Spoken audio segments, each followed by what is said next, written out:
Hey everyone, how's everyone doing? Good morning, good morning.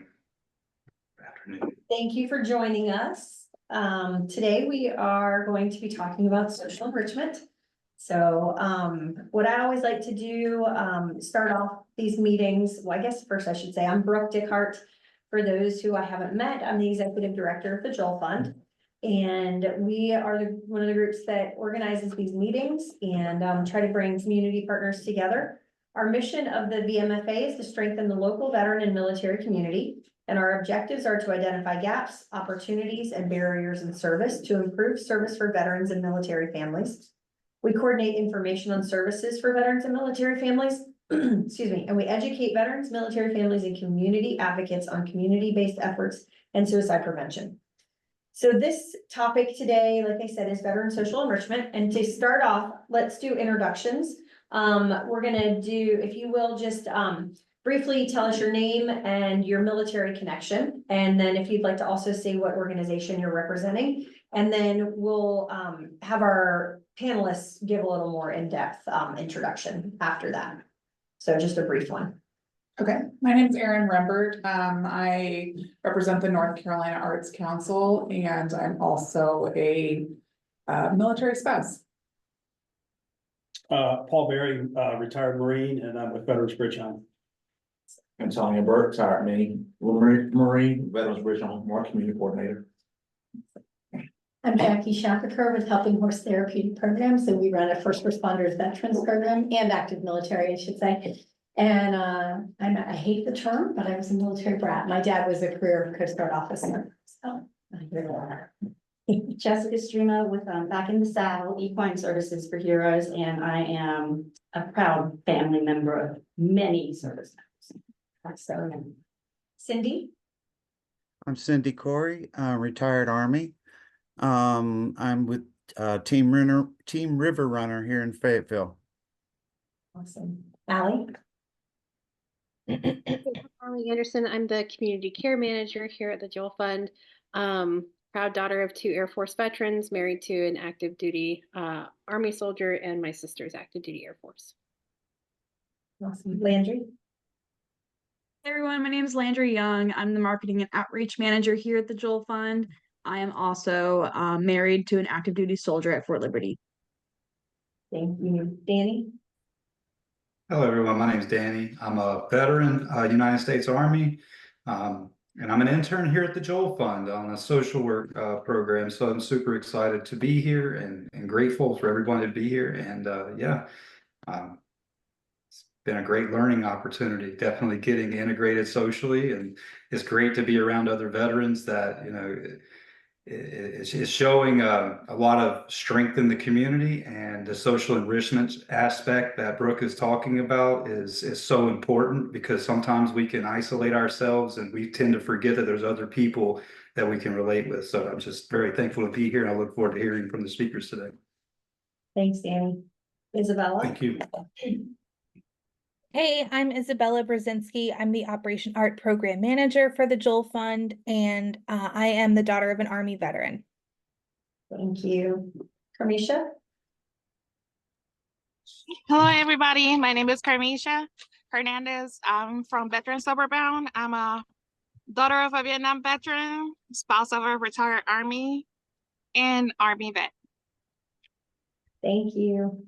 Julie? Hi there, I'm Julie Tweed. I'm one of the resource coordinators at Roger/Stop Soldier Suicide, and I'm looking forward to getting some new resources to take back to our clients today. Julie, what's Roger? I haven't heard that yet in the title. We rebranded about 1.5 years ago.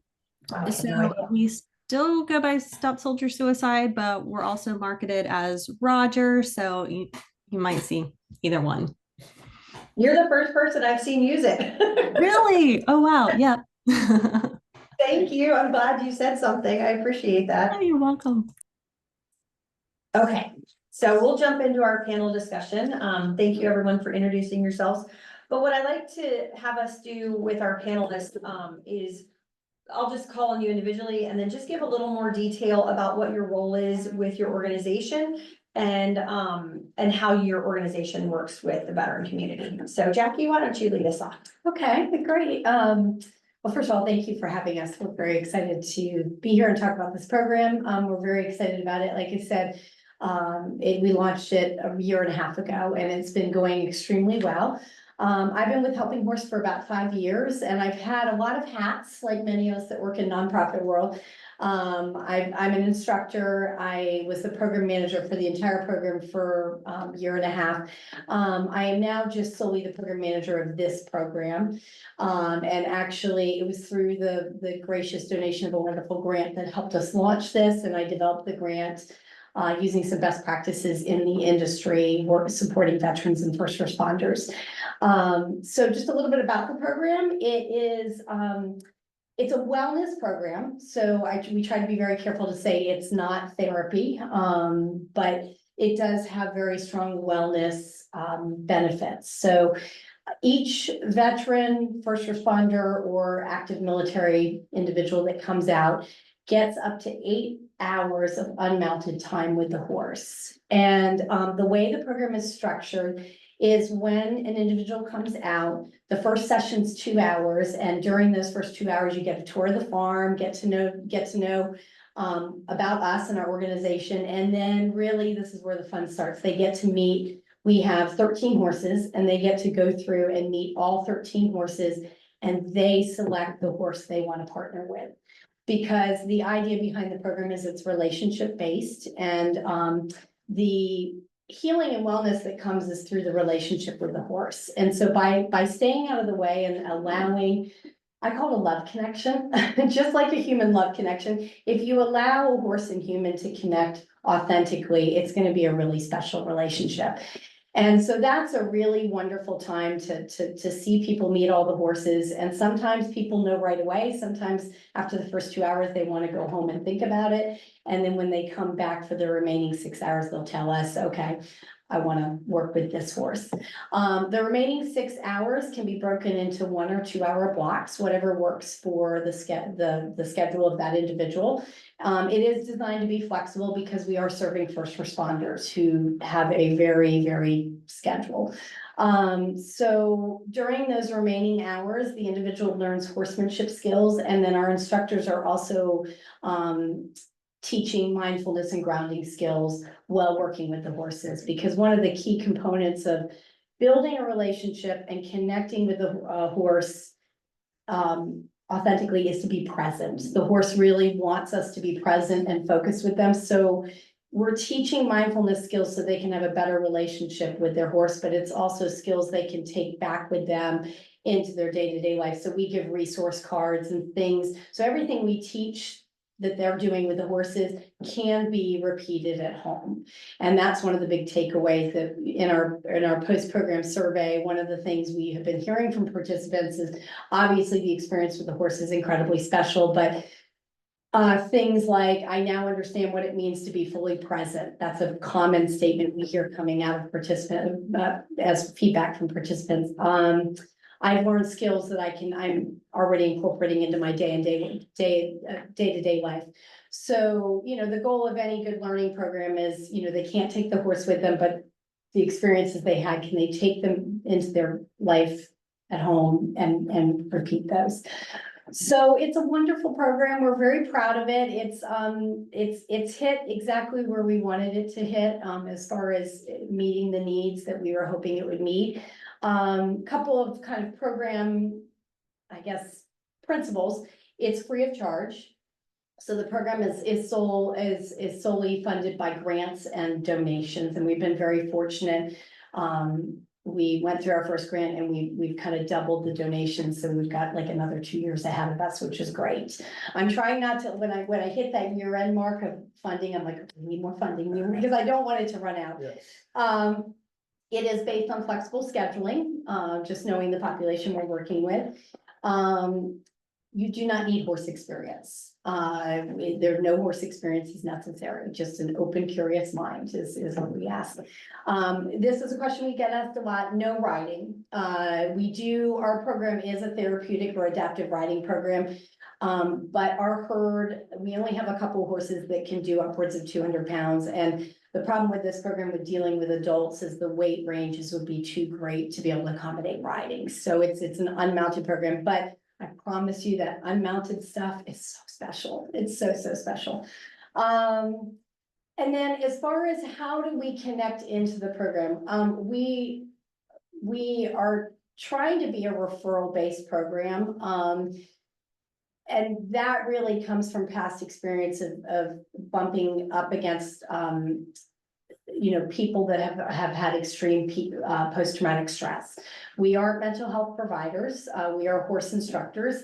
And so by having a referral base, for example, we've got a relationship, a partnership with the Veterans Administration in Durham.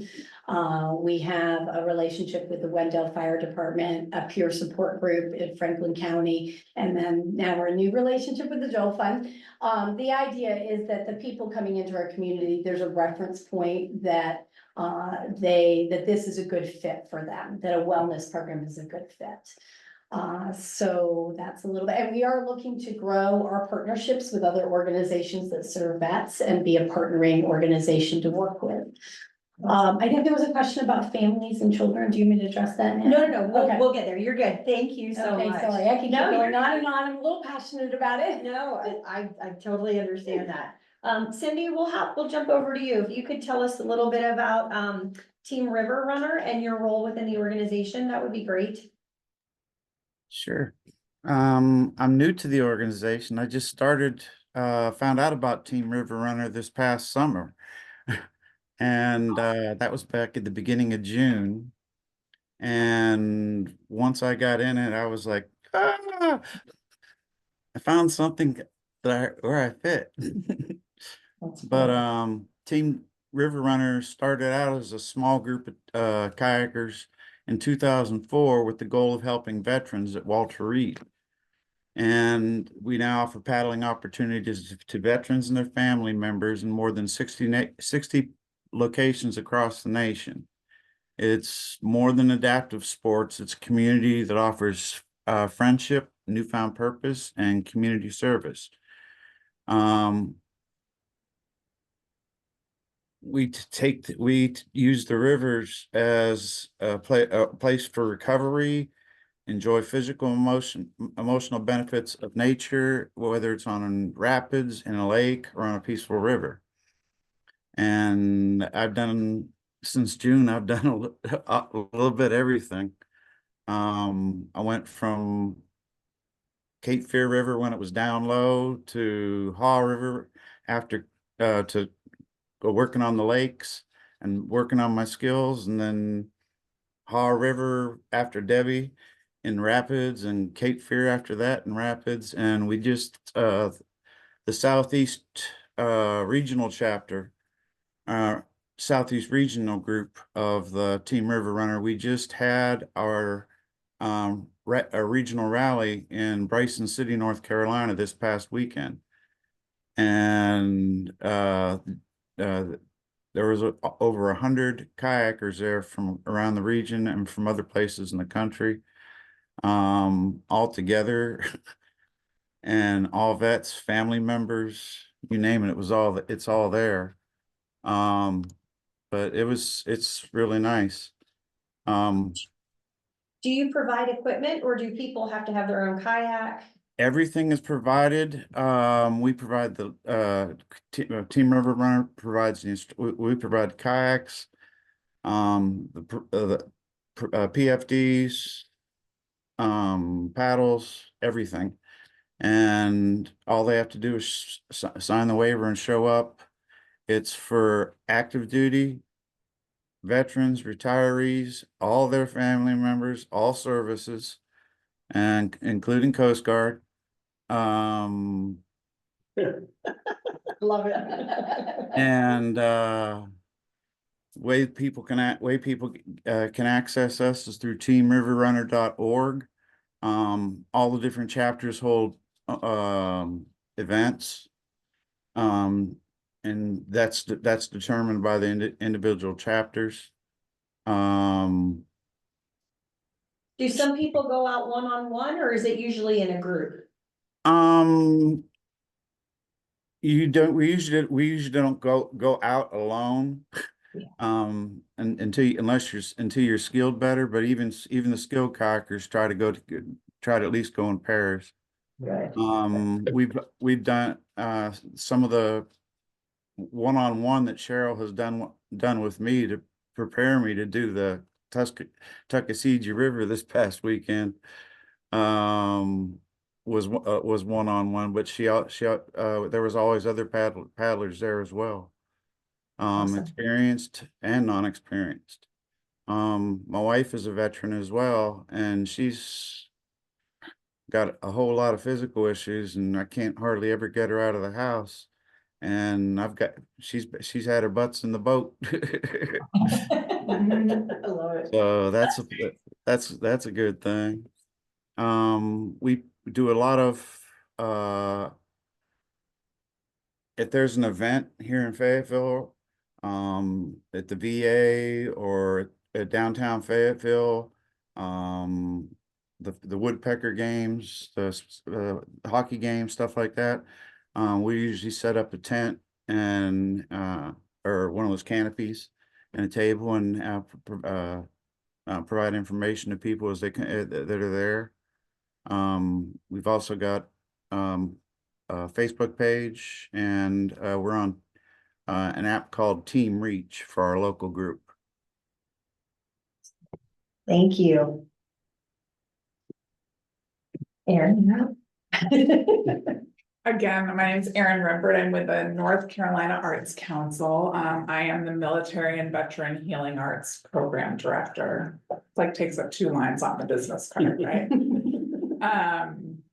So a little bit about the Arts Council first. We're a state agency whose motto in a nutshell is Arts for All. In 2017, right around the Arts Council's 50th anniversary,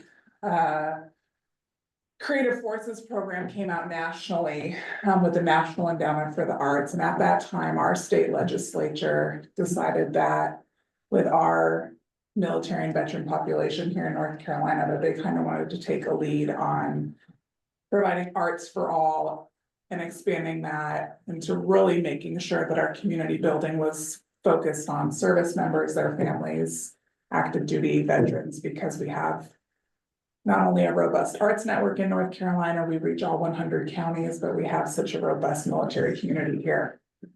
And so we developed a grant program in 2017-18, I think was the first year. Slowly figuring out the type of work that was being done already, the type of work that people wanted to see in their communities, what we wanted to who we wanted to reach, what we wanted to be doing. Again, so much of it became about the social connection, community building, taking away the isolation from our constituents, all the things that you hear people who work with veterans talk about. COVID kind of made all grant programming in North Carolina crazy. So a lot of the standard grants were shuttered for a few years. This past January grant cycle that opened up was our first year back into a normal program-based grant cycle that we opened up then. We have went through a process. We have 9 grants across the state, the Joel Fund being one of them, which is how I came to this group. The Operation Art is kind of the leader of our pack of grants that we give out right now, but it's exciting to look at the 9 programs we're working with this year because they are really spread all over the state.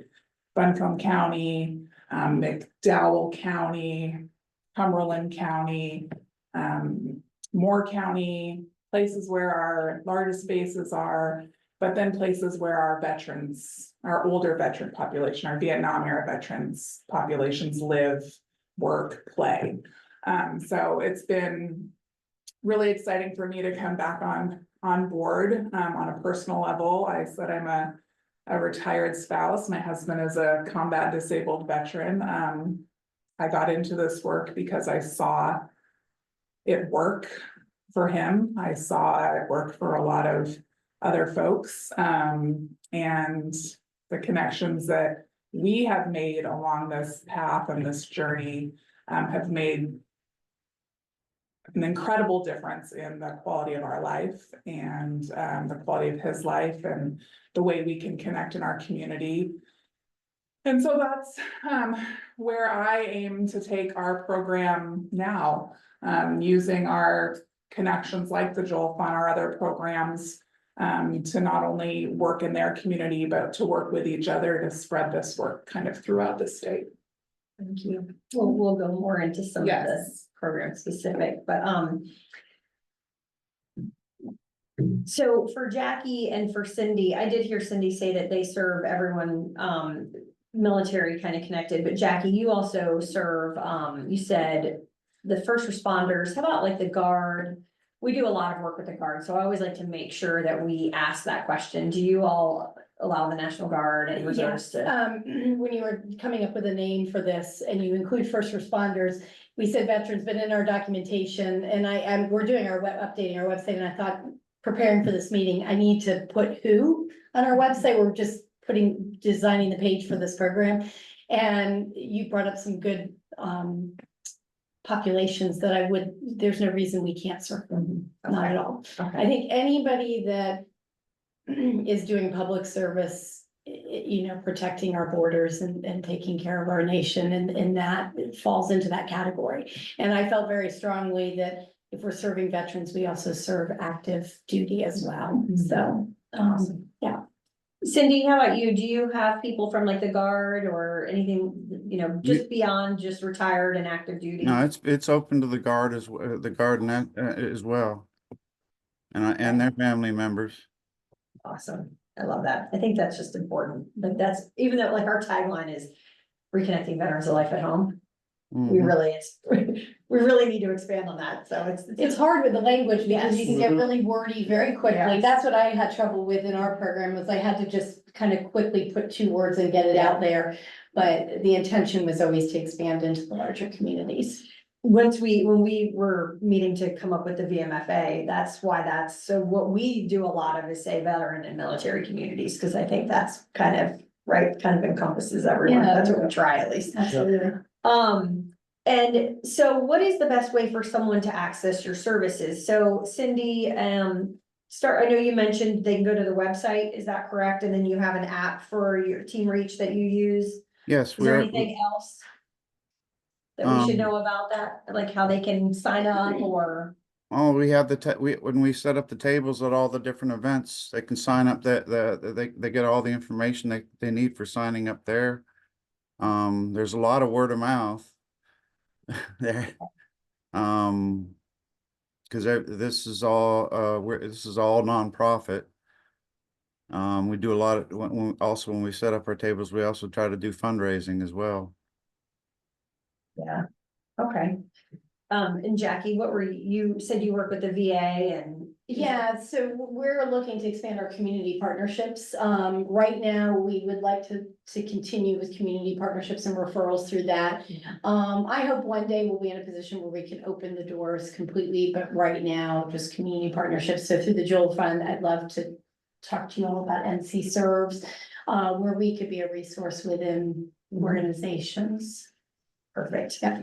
So Erin, will you kind of walk us through what you're seeing across the state? I mean, this group, the majority of the people know what we do with Operation Art, but I know you're seeing some really great things across the state, and we have people who watch this from all over or who work with people from all over. And just a little bit about how our process works. I have a lot of people that call me and they're like, I have this great idea. Like, we don't fund individually. We're a grant making organization, agency to organization. So the people that we have partnered with are arts nonprofits who have a military partner, or military specific nonprofits who have an art partner, local municipalities, local arts councils. Those are the types of organizations. So it was really important to us when we brought this program back online that we weren't just funding arts organizations who wanted to do a military-based project, right? We wanted them to have a military partner that the planning happened with. And that can also be a military organization who has grabbed an art partner, or like the Joel Fund hires individual artists. We wanted that military connection to be as strong as the arts connection, because of that network building, those relationship building, the things that have become so important. So besides Operation Art, we have some pretty neat projects happening this year. The veteran writing group is working with Black Box Dance Theater in the western part of the state.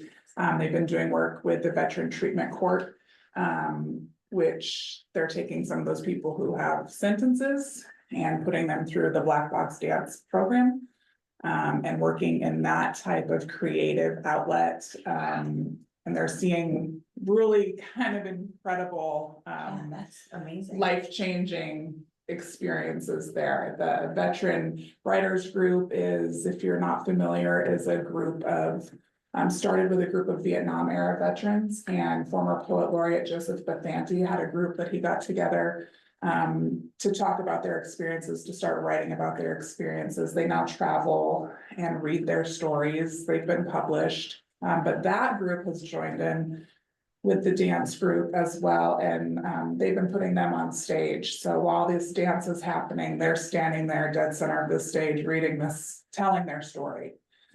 So we have found, especially it's seen in this, where if you don't have the words to tell somebody what's going on, there's so many other avenues that this expression can come out.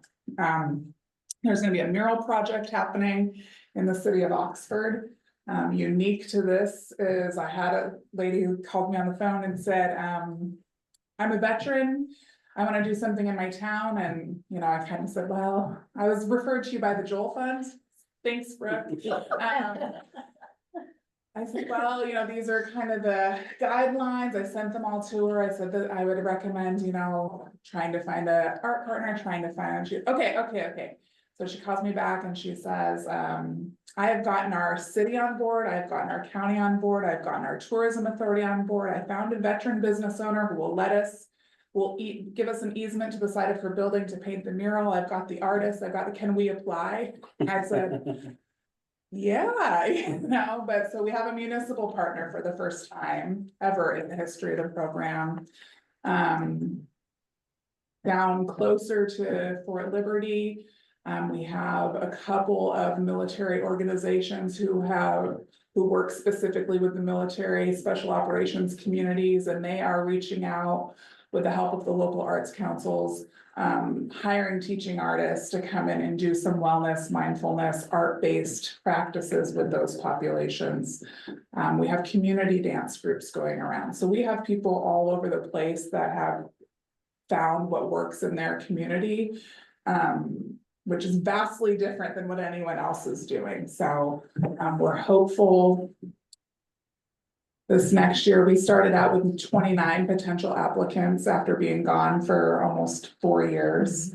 Like I said, we ended up with 9 funded. Funding is always going to be our issue, right? But we are also, the state legislature in North Carolina has our dollars for this program earmarked, so they can't be spent on anything else, which is a huge thing when you're talking about grant funding. So we're looking forward to connecting our participants to help grow this network, to kind of spread things all over the state, because like what you see with the Joel Fund here, that's happening in pockets. And so if we can connect all of those pockets together, all of a sudden we're doing some really, really amazing work and leading the way, honestly, nationwide, because we do have such a reach into every county in North Carolina. It's awesome. And I think it's so important for all of us, even though our focus is more central, you know, the triangle, but we all work with people across the state. So knowing what else is out there, which I think is so important. Like, I mean, I remember you telling me about the partnership with Black Box and the writing group, but I didn't realize what they were doing. And road trip. Or maybe they need to get on the road and do it in different. And we're hoping that part of that happens in the next year. Black Box has also just finished a documentary about their process and how it has happened on their project called Patriot. If you have not, go on YouTube, you can see excerpts of this, because they are triangle based. Yep. But they have, like the Joel Fund, really, blazed the trail for the healing arts here in North Carolina for our veterans, and they work with, kids, they work with adults, they work with active duty spouses.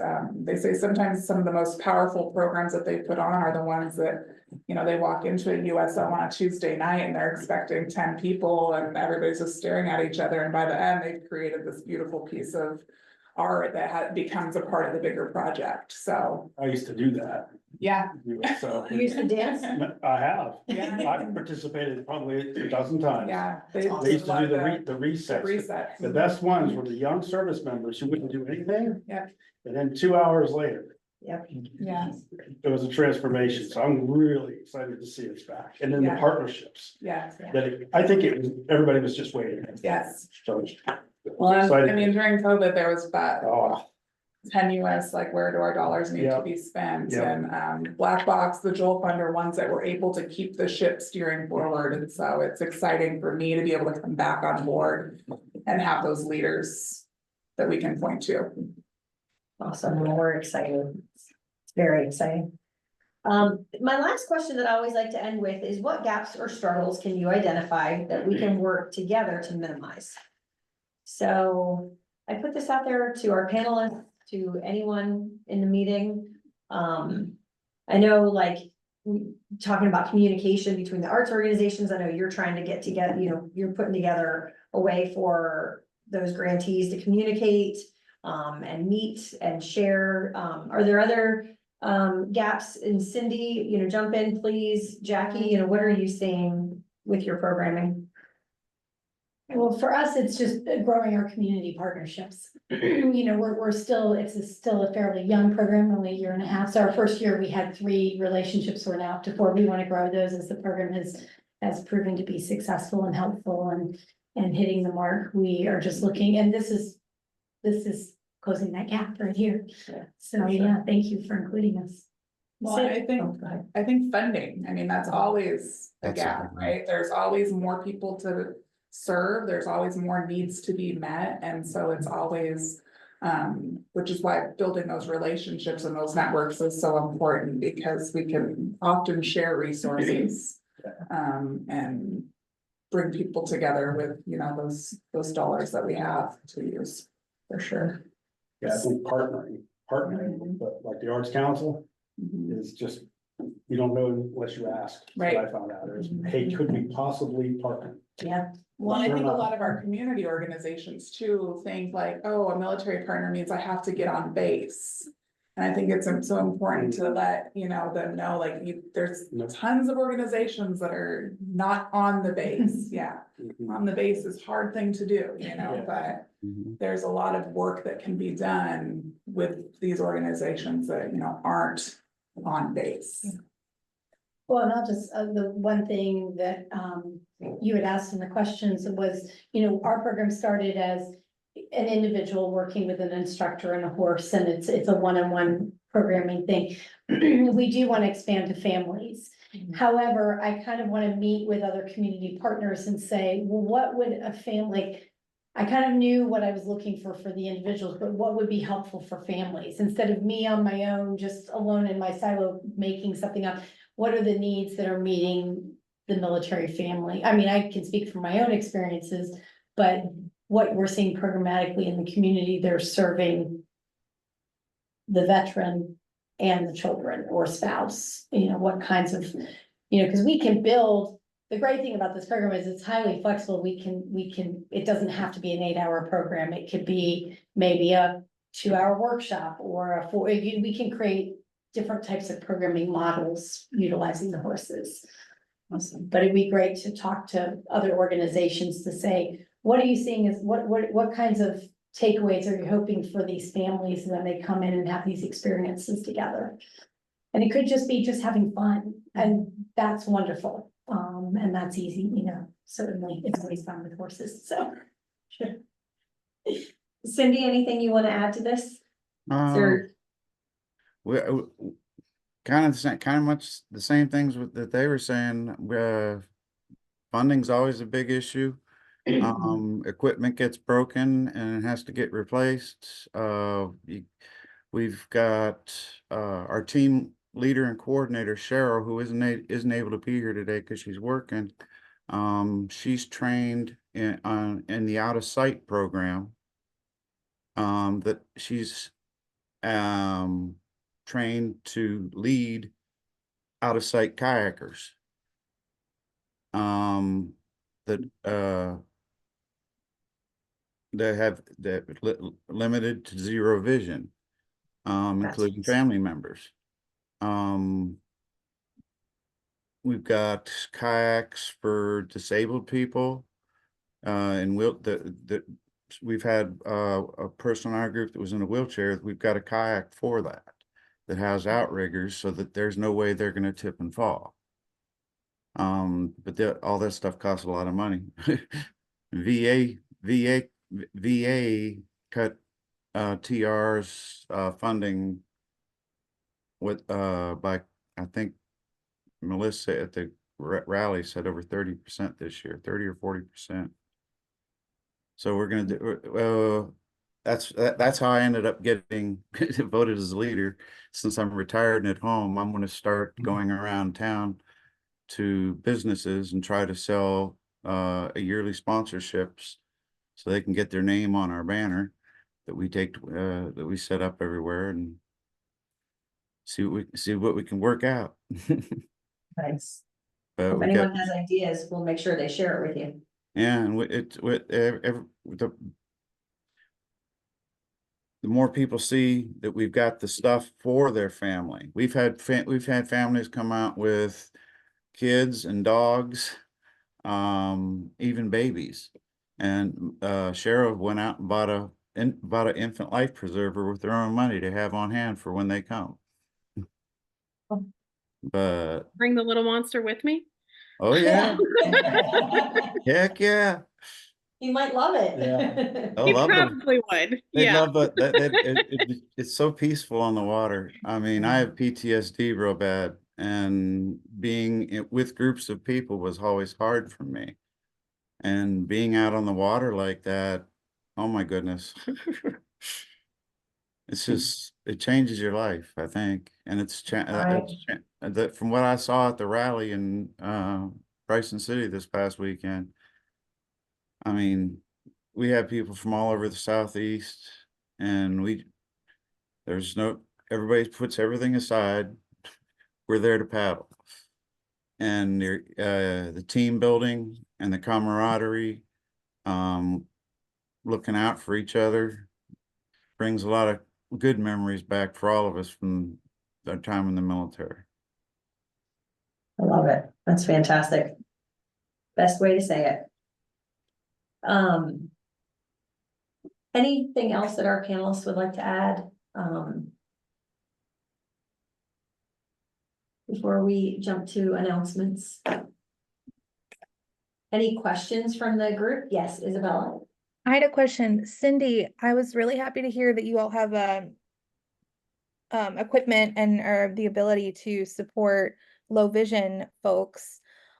We have a partnership with the Durham Rec Therapy Department through the VA, and they we have specifically through their blind rehab program. And so I would love to pass on your information to them. And I don't know if you already have a relationship with them, whether that is, I'm happy to connect you all, or just pass along flyers or their website to folks, because they come to us every month. Yeah, they do ceramics with us. I'd like to. So yeah, I'd love to, because I was like, oh my gosh, like maybe that's a field trip. I know some folks are traveling. We have one veteran and his caregiver spouse, and they went to San Diego for, I cannot remember the sport, but it was they went for like a tournament. And I was like, my goodness, that would be so fun to travel for things like that. So I'd be love to connect you all and kind of share the information, because I think it could be a really cool resource. That'd be good. Yeah, thank you. Yeah, because talking about for a sport, some of the leaders that started Team River Runner are professional kayakers. Wow. That's really cool. And 3 of the children of veterans that are in this group have been competing nationally, and they're competing in the I think it's the European Nationals Wow. next summer. And I had got a chance to paddle with them and get pointers. That's awesome. I love it.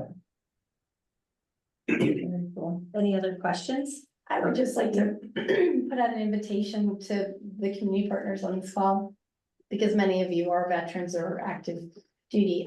If anybody would like to participate in the program, just please call me and come through and do it, because I was listening to Cindy talk about the being on the water, and I thought that's exactly what it is with being with a horse. Mhm. And it's hard to put words around how powerful that is. Yeah. And so I always try to invite community partners or stakeholders to come out and have their own experience, because I think that's one of the best ways to understand just how wonderful it is to be around horses. And it's okay if you're nervous. That's very common. They're actually gentle giants. They're wonderful. So anyway, I put that invitation out. Brooke has my contact information. We do a follow-up email that we'll send out, and it'll have everyone's contact information in it also. How about announcements? Oh, wait, actually, before we do announcements, Paul, we need to talk about all the NC Serve stuff. Will Sure. you go through that for us? Sure, I've got really detailed notes. Look. Yeah. So no, hey, everyone, we just appreciate all the, support and partnerships with NC Serves, but to date, as of last Friday, in the Triangle area, NC Serves has served 572 veterans with 1,017 services. That's about close to 2 services per. Of course, the needs in order of, percentages of how much we do at housing and shelter is 32% of all the work that NC Serves does, followed by employment, 17%, food insecurities at 11%, income, money, just support, 8%, and then navigating their benefits, that's 7%. And then the last one I'll show you is about 5.5% is mental behavioral health. But if I do numbers, and then, not everybody's numbers person, but 5.5%, that's 30 veterans in this area so far this year that have been connected to mental behavioral health services. That's everything from just getting connected to this to intensive inpatient and everything in between. And then, it shows the partnerships is 77.5% of all those cases have been resolved favorably though, across the partnerships. So that's really good. And then, I got other announcements before with that. Appreciate everyone's support. Awesome. Thank you for sharing that. Now we'll go to announcements, and then I'm gonna ask everyone to do a poll, so bear with me. We're trying to improve and to make sure we're doing what we say we're doing. So, but I'll start us off. So Veterans Benefit Live, everyone knows it's Thursday, Friday, Saturday in Cary. The Raiders from VHA will be there. A lot of organizations who serve veterans will be there. They'll be serving food, so please tell your veterans if they need to talk to someone about their claim, they should be at this event. Hello, I have an announcement, and I apologize for the background noise. You're good. So Veterans Upper Bound on September 21st is gonna be offering a wellness outreach event at our Central Carolina Community College main campus in Sanford.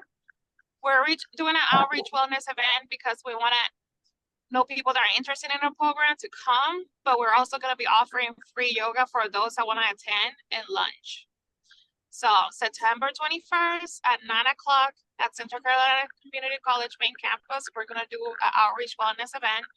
And then those that want to do the art painting class that are in the program is going to be a free and no cost. For those that want to participate, it's going to be a guided meditated art class for $10.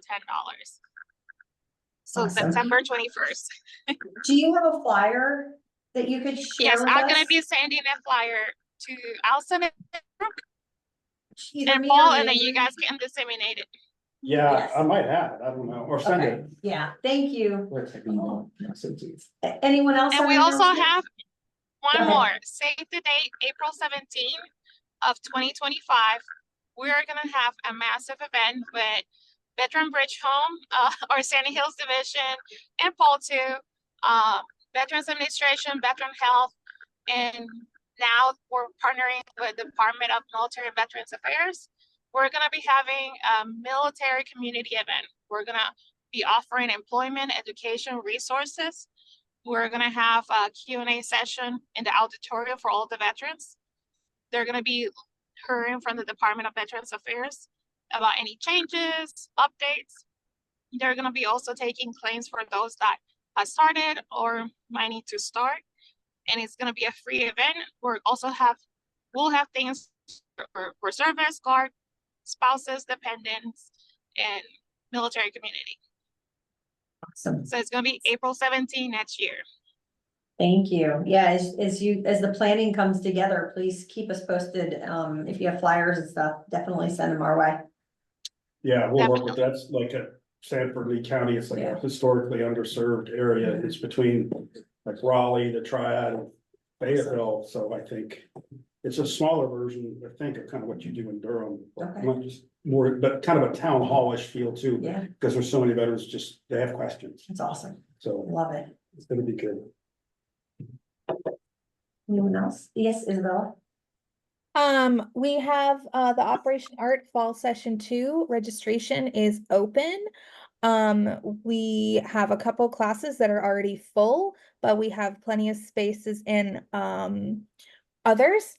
So registration closes at the end of the month, so there's still a little bit of time, but based on the feedback and the registrations we're getting now, please spread the word. If you have a veteran who's interested in taking an art class at the Joel Fund, we'd love to meet some new folks and see some new faces. And then I also just want to, while I have the floor, just mention the Joel Fund just started a challenge coin design competition. So that is up on the website, and we'll put the flyer in the email as well, I'm sure. But we are designing a challenge coin, and we're asking our Operation Art past and present students to design that challenge coin. So just to share that with y'all. Awesome. And then on February 12th, October 12th. Next month, we have the family game night that, so we host it here at the Joel Fund. It's a free event. We are gonna ask people to register, but we'll have food and games. There'll be a gaming truck. We'll have board games and art project. We're doing a drum circle with Greg Witt. So it'll be a really cool event, from 3 to 7 p.m. So, I think we'll be promoting that, so we'll send that out also. We're We've got hosting mental health and first aid. Hold on one, Cindy, go ahead, Antonio. We're hosting mental health and first aid training for anybody who wants to attend on September 18th. No, hold up a second, pull up the date. It's September 18th? Yep, September 18th. They want to register, they can go to the website, or they can go with me and Paul. We can send them the invite link to register. I think we have 10 spaces available. Yep, about 10 spaces. And we're gonna provide lunch. I sent you an email already. For that one too? I did. Oh, wow, thank Cindy, you. go ahead. That was on September 18th. Yes. Okay, Cindy. We've got 2 kayaking events coming up.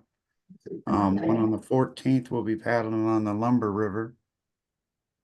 And on the 12th of October, we're going to be heading down to Three Sisters Swamp down the Black River. It's one of the oldest, has some of the oldest cypress trees in the nation. Wow. And the information for, if anybody's interested in doing that, our information, like I say, is Team River Runner Fayetteville is on Facebook, or we've got a Team Reach app, and we're on that as well. And Team Reach. Does anybody know about that one? It's an app, but that's just easy way for the group to stay, people that are already in the group to stay notified. Landry, can you include their Facebook link in the email? Yes. Awesome, that would be great. Anyone else? Okay, it's poll time. So I've got this online. Let's see if I can do this correctly. And then we're gonna do it in person too. Okay, can you guys see it? Yes. Okay, Yes. so the first question is, I am glad I came to this meeting because.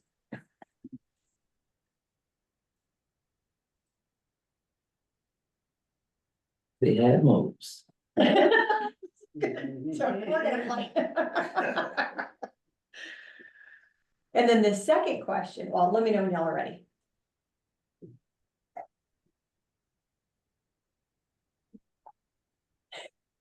We've got a third party working with us to try and get this data. That's pretty funny. I like it. During this meeting, I learned something that will help me better serve veterans and their families. Very true, mostly true, a little true, or not true?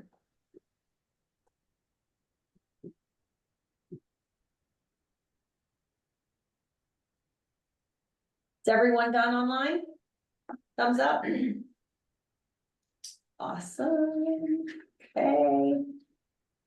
I will end that. Thank you for participating. I appreciate that. That helps us a lot. So, and if you all can just slide those over, so. we I can- put my name on it, so you know. And I Got put those. notes. Listen, I put notes up there, so I was taking notes. Go ahead and read it. Yeah. Yeah.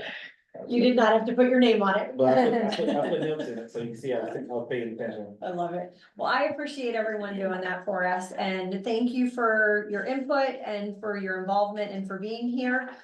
We will also be sending out the link to the YouTube recording, so feel free to share it so other people can learn about these amazing or organizations. Yes? But tomorrow's 9/11. Can I say something? Yes, please. Okay, tomorrow's 9/11, and we lost 2,977 Americans on that day. In the war in Iraq, we had 4,431 killed. War in Afghanistan, 2,459 killed. However, since 9/11, we've had 114,000 veteran suicides, just over 6,000 a year. We got to use these programs. This is what saves the life. So thank you. Thanks, Paul. True. If anyone needs anything, please reach out. We're all here for everyone, so we gotta lean on each other and share the good work that we're all doing. So thank you for being here. And I hope everyone has a great week. Thank you. Blessings. Thank you. Bye. Thanks, Adele. I gotta check out this